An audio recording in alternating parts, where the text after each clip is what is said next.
హైదరాబాద్లోని పోలీసులు విస్తృత తనిఖీలు చేపట్టారు. ఈ తనిఖీల్లో భాగంగా పంజాగుట్ట పరిధిలో 115 హాస్టళ్లలో తనిఖీలు నిర్వహించారు. ఏసీపీ మోహన్ కుమార్ ఆధ్వర్యంలో ప్రత్యేక బృందాలుగా ఏర్పడి సోదాలు చేశారు. ఇటీవల హాస్టల్స్ లో డ్రగ్ సప్లై చేసిన ముఠా పట్టుకున్నారు. హాస్టల్స్ లో జరిగే అసాంఘిక కార్యక్రమాలపై పోలీసులు నిఘా పెట్టామన్నారు.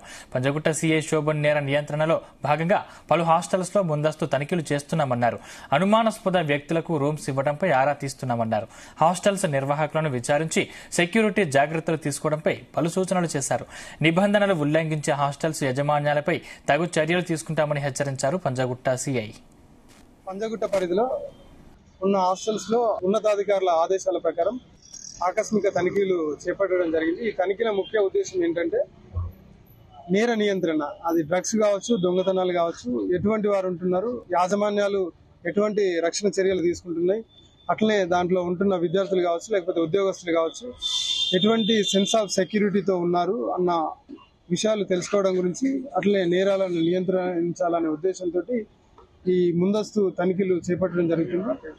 గతంలో జరిగిన సంఘటనల దృష్టిలో ఉంచుకొని మేము ఇదివరకే హాస్టల్ మేనేజ్మెంట్ వాళ్ళతోటి మీటింగ్ ఏర్పాటు చేసి దాంట్లో వాళ్ళకి ఇన్స్ట్రక్షన్స్ ఇవ్వడం జరిగింది.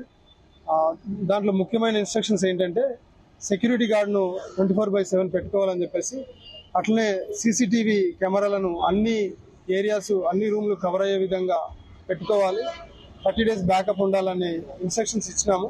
దాంట్లో ఎవరైతే ల్యాబ్సెస్ ఉంటాయో వాళ్ళ మీద తప్పకుండా చట్టపరంగా చర్యలు తీసుకోవడం జరుగుతుంది. ఎన్ని హాస్టల్స్ ఇప్పుడు ఈ రోజు 2 హాస్టల్స్ తనిఖీ చేసినాము.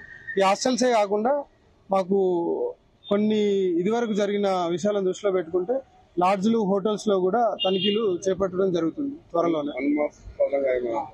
ఏం లేదు.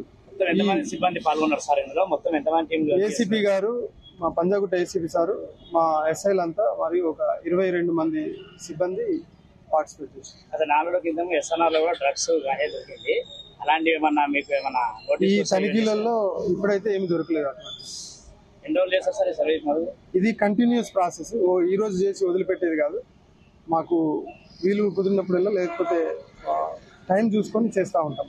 తనిఖీలు చేసిన మేనేజ్మెంట్ తోటి ముఖ్యంగా మీరు వాళ్ళకి ఇస్తున్న ఆలోచన తప్పకుండా 24/7 ఇప్పుడు రాష్ట్రం నుంచే కాకుండా వేరే రాష్ట్రాల నుంచి కూడా వచ్చి మిమ్మల్ని నమ్ముకొని మీ హాస్టల్స్ లో ఉంటున్నారు. వాళ్ళకు రక్షణ చర్యలు చేపట్టాల్సిన బాధ్యత మీ యాజమాన్యాల మీద ఉంటుంది. తప్పకుండా సెక్యూరిటీ గార్డు ఏర్పాటు చేసుకోవాలి 24/7. అదేవిధంగా